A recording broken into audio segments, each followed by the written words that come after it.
我已经投完票了 Absentee ballot mahafaha. That's right, son. America has already started voting. And as we get closer and closer to November 5th, Trump's chances of making America orange again increase by the minute. We're gonna win so much, you may even get tired of winning. Gambling sites put Trump's odds at 64% to Caramel's 36% odds. And in today's video, we're gonna take a look at some numbers. Lots of numbers. And by the time you get to the end of this video, not only you will believe that black folks can do math, but you will also understand why this black folk has already lost. I think we should have that conversation. So, to pay that bao mi hua and a calculator for this one, and let's get together and watch the extreme left completely implode.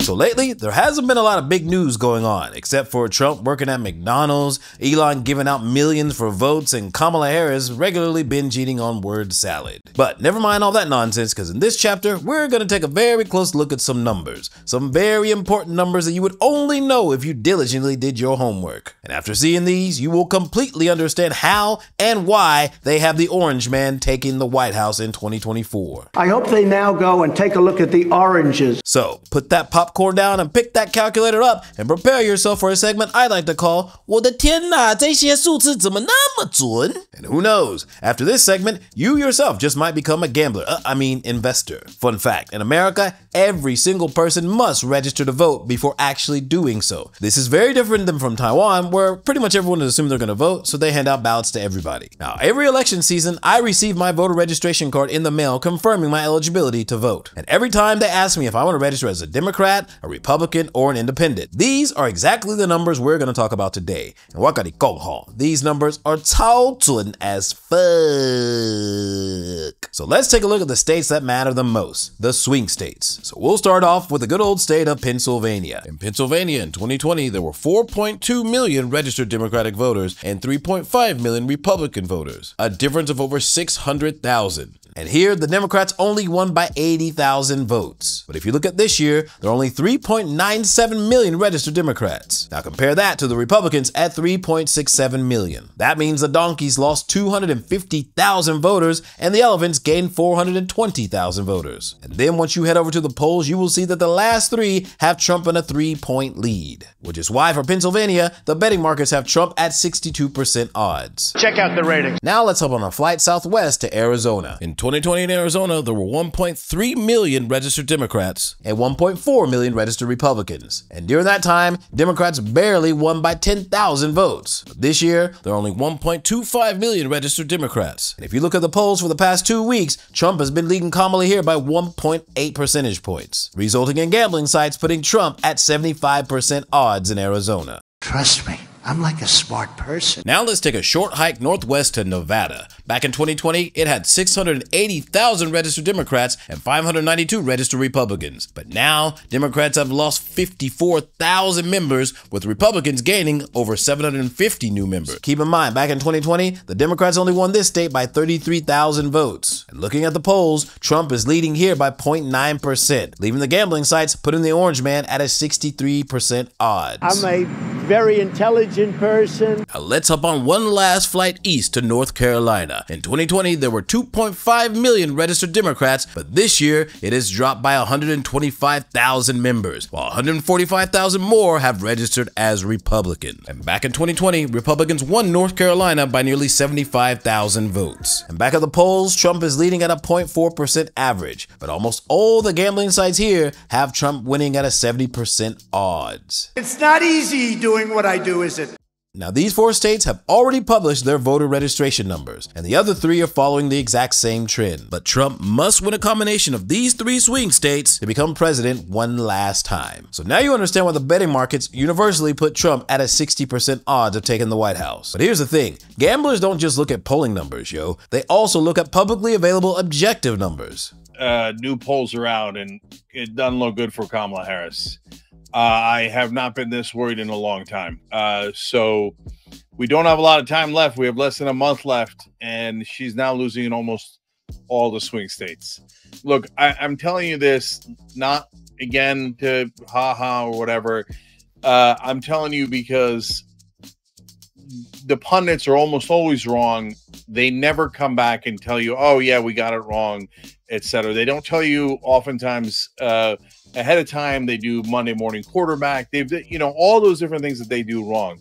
The reason I tell you guys stuff ahead of time is so you can see whether I'm right or not. So you can see whether you should trust our analysis of what is reality. This is Cenk Uygur, the owner of the left-wing podcast, The Young Turks, and he's been slobbing the Democratic knob balls deep for a very long time. But even he sees the writing on the wall. You lose! Good day, sir! So why are the Democrats suddenly dropping like flies? Well, there's possibly only one reason. That the Democrats, just like everybody else, have completely 受够了政治正确的文化。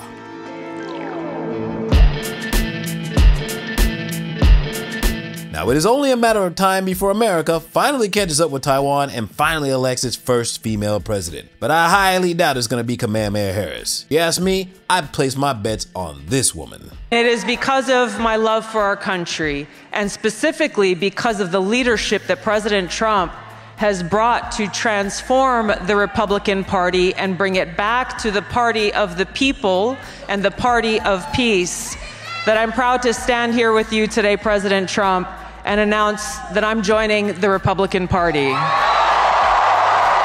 Tulsi Gabbard, a decorated war veteran who has served in the U.S. Congress and has been a Democrat all her life. She is the only one on record who properly pimp-slapped Kamala Harris back in 2020 during the presidential debates. And her final act as a Democrat was to endorse President Joe Biden. As just 2 days ago, she finally came out as a registered member of the Republican Party. I can no longer remain in today's Democratic Party that's under the complete control of an elitist cabal of warmongers who are driven by cowardly wokeness, who divide us by racializing every issue and stoking anti-white racism, who actively work to undermine our God-given freedoms that are enshrined in our Constitution, who are hostile to people of faith and spirituality, who demonize the police but protect criminals at the expense of law-abiding Americans, who believe in open borders, who weaponize the national security state to go after their political opponents, and above all, who are dragging us ever closer to nuclear war. Now, I'm calling on my fellow common sense, independent-minded Democrats to join me in leaving the Democratic Party. Well, I gotta go. Real talk. If it were her running against Trump instead of Kamala, he wouldn't stand a chance. It's true. When a lifelong Democrat jumps ship to join the other side, then you can finally understand just how repulsive the left cancel culture has become. I have a few views that have changed and evolved, but that doesn't necessarily mean that I'm in line with the Republican Party. Right. But they don't care. They don't care that I have some differences with them. What they care about is, honestly, on one hand, if I'm being cynical, power. They understand that in order to be a powerful party, you need to be more welcoming and you need to have broader coalitions of people. I think there's a side of the Republican Party that understands that. But there's also this faction in the Republican voting base that consists of disaffected Democrats. And I don't know if they've fully bought into what Republicans are selling, but they don't feel welcome on the left. So they've been absorbed onto the right. Yes. And I'm seeing the right wing change. Yes. They went from the neocon pro-war party to now all of a sudden, what are we doing in like the Middle East right now? What are we doing in Ukraine? Like, why are we doing this? We have our problems here. Can we please handle our problems here? So it's weird to have the Democratic Party perpetuate what's happening, you know, around the world with these wars. And the Republican Party, on the other hand, at least the voters, I want to be clear, the voters are saying, no, we're not okay with this, okay? We don't want this. We want to get out of these wars. We want to take care of our own. And that's what I want. I want to take care of our own. This is Anna Kasparian, the co-host of the Young Turks podcast, which we mentioned before alongside Cenk Uygur. And once upon a time, Anna was at the epicenter of cancel culture. God, see, this is why when you talk, I feel like I can breathe. And when I try to have this conversation with the people on the left, and I hate to, I'm trying not to shut anybody on the left out, right? But they are the least tolerant and they eat their own. They do. That's a huge problem on the left. They eat their own. Oh, not left enough. You're gone. Oh, really? You don't think you can be healthy at any size? Fat shamer, you're out of here. Not left enough. Right. Oh, you know, you're not down with the medicalization of 6-year-olds who want to be a tomboy? transphobe. Right. Yep, it's so true. What is that? It's so myopic. You are forcing people to defect. Now, the other woman, the host of the podcast, is Jillian Michaels, a world-famous, award-winning fitness influencer and a consultant to Hollywood celebrities. And she also happens to be gay, married, and has a black baby. And despite ticking nearly every box in the liberal registry, even she can't stand the Democratic Party's cancel culture of eating their own. And let me tell you, this is not a rare occurrence. If you have even a slightly different opinion from their woke ideology, they will cancel your ass immediately. How do I know? Because it happened to me. Fun fact, I was booked to play one of this year's Gay Pride Parade parties, a party that I've played many times before in the past. But once I uploaded this episode, criticizing Kamala Harris and calling out her bullshit, they canceled my invitation immediately. Shit, even niggas ain't safe from this shit no more. And Kamala Harris is about to find out this in real time. How risky is it that you could lose the election? Well, it is undeniable that it is something that everyone is aware of what is happening there. I speak publicly all the time about the fact that there are so many tragic stories coming from Gaza, and of course, the first in this phase of everything that has happened, the first most tragic story is October 7th. The first and most tragic story is October 7th. Jesus, woman, read the room. Everybody knows that a large portion of the left is pro-Palestine, yo. But you're gonna ignore nearly 100 years of Middle Eastern beef and call October 7th the first and the most tragic? No better word than stupid. Right? There is none. Needless to say, this, along with her bending the knee to Israel, pissed a lot of people off, especially one important group, the Muslims. Who was voting for Donald Trump in 24? It's possible. It's possible. Yeah. It's definitely not by Harris, that's for sure. Who's voting for Kamala Harris here? Absolutely no. No. Not possible. There's nothing she can do or say for us to change our mind. Who's voting third party in 2024? Good chance.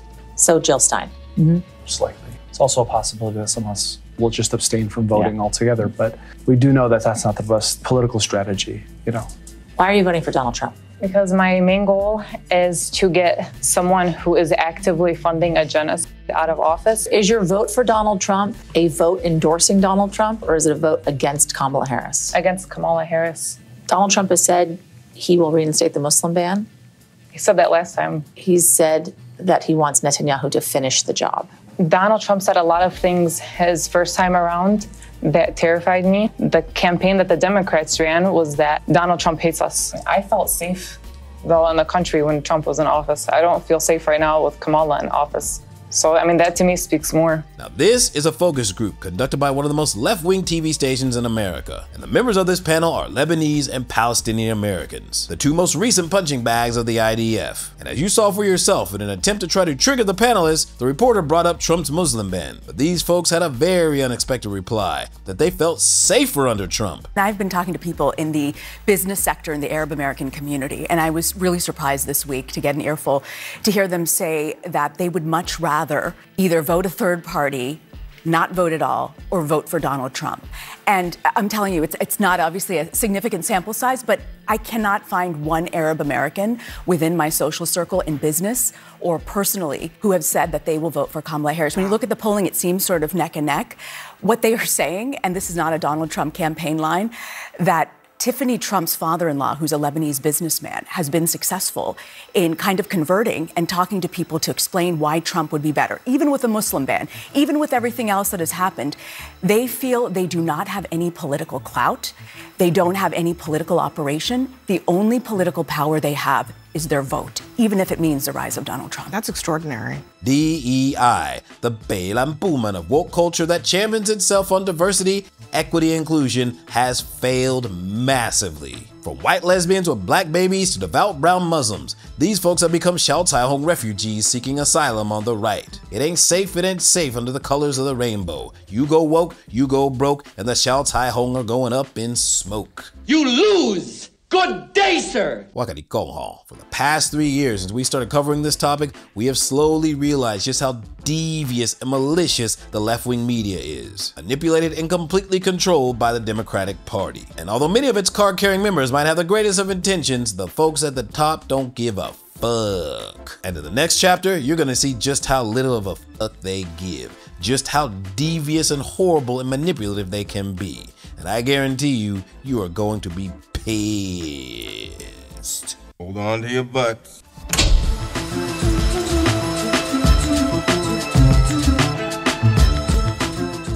It's funny. A lot of folks think that because we occasionally give Trump props or that we throw shade on Command Man that we must be MAGA heads, right? Wrong. I've said it before and I will say it again. Trump is hilarious. He's like the hip-hop MC of the GOP. And although I will admit my man does have a few decent ideas for the direction of the country, for the most part, he is a terrible presidential candidate. He's only slightly less terrible than Command Man. No,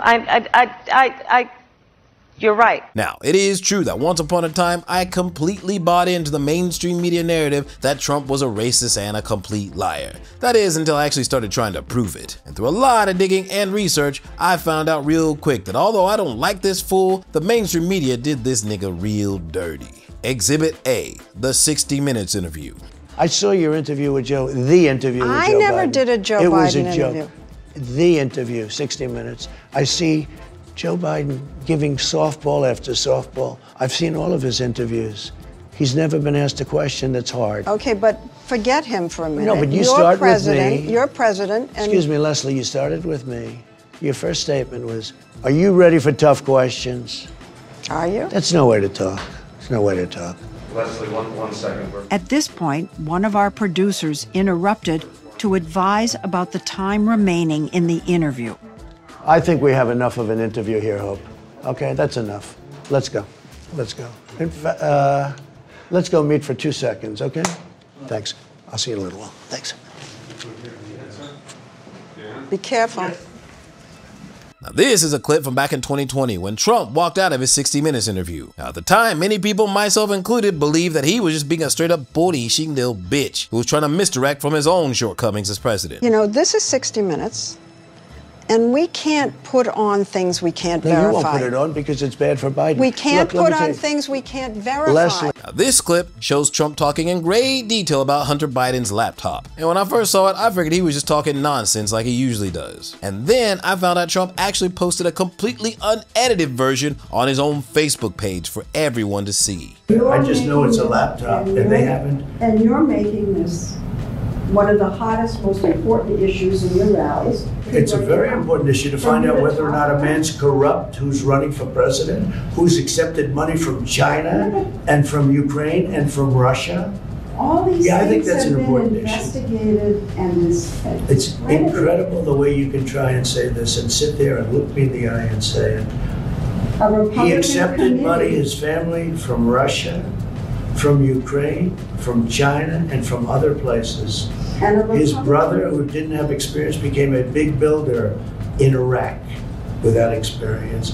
Take a look at what's going on, Leslie, and then you say that shouldn't be discussed. I'm saying it's the biggest scandal out there, Leslie, and you don't cover it. Because it can't be verified. You want to talk about insignificant things. I'm telling you. Of course it can be verified. Excuse me, they found the laptop. Leslie. It can't be verified. What can't be verified? The laptop. Now, we've already done a full episode covering the complete Hunter Biden laptop scandal, link down below. But what you need to know for this is that at the time of this interview, the FBI had already confirmed the existence of the Hunter Biden laptop and that it was authentic. And afterwards, during polls of the American people, nearly 70% of Americans said that if they had known that the Hunter Biden laptop story was actually true, that it would have completely changed how they had voted in that election. But despite all this, 60 Minutes completely edited this interview. You know, this is 60 Minutes, and we can't put on things we can't verify. You won't put it on because it's bad for Biden. We can't put on things we can't verify. Leslie. So while everyone is praising Kamala and throwing shade on Trump for not going back to 60 Minutes, let me ask you, knowing what you know now and what they did to him last time, if you were Trump, would you go back? Would you feel safe in the hands of media like this? No. And this is why so many independent media outlets have emerged online and why mainstream media is dying a very slow death. Because the folks online with a much tinier studio and a fraction of a budget are doing much better, honest work. And in the next episode, I'm gonna show you exactly how bad the American border really is. And if you are a US citizen who's undecided, this just might change your mind. Because what you're about to discover is that America has been completely invaded. And unlike the Ukraine, they didn't even have to fire a single shot. 代际多屌。到底是什么？让我们继续看下去。 So remember to like, comment, subscribe, and I'll see you on the flip side. Peace!